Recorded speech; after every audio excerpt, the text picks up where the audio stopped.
tenez à participer vous-même aux distributions des documents. Pourquoi?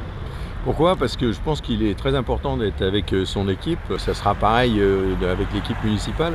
Si le chef n'est pas avec l'ensemble de ses élus, je pense que ça ne peut pas fonctionner et c'est ce qui est le plus important pour moi.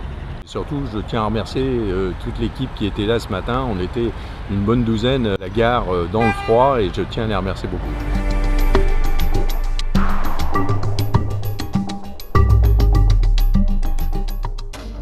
Aller à la rencontre des électeurs, pour moi aussi, c'est important quand je suis à la gare ou sur le marché ou dans les rues de Fontainebleau, parce que c'est pareil, il faut avoir leur avis, reconnaître ce qui les intéresse et être plus proche d'eux comme on doit l'être en tant qu'élu.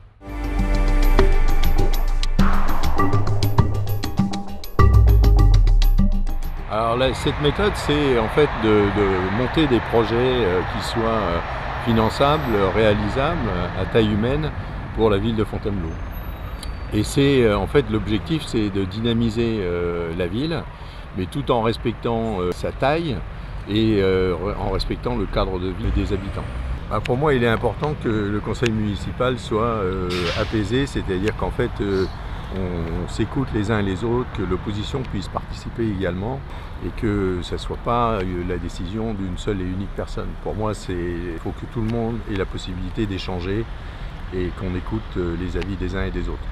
Oui, ce qui est important, c'est que si ce conseil municipal est apaisé, et qu'on puisse prendre une décision commune par rapport à tous les sujets qui seront à traiter pour la ville. On ne peut plus faire les choses tout seul parce qu'il faut travailler avec l'ensemble des élus, le personnel de la ville qu'il faut respecter, le personnel et les élus de la communauté de communes et des autres communes des environs, et surtout tous les partenaires qui sont avec nous, que ce soit le conseil général, le conseil régional, les chambres de commerce, les chambres de métiers, le château qui est quand même un partenaire important pour tout ce qui est tourisme et vie de la ville, ainsi que l'ONF.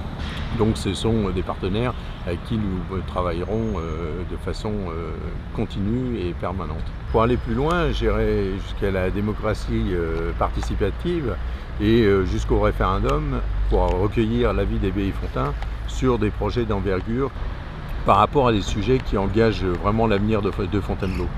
Je dirais que par exemple la requalification urbaine aurait été l'objet pour moi d'un référendum.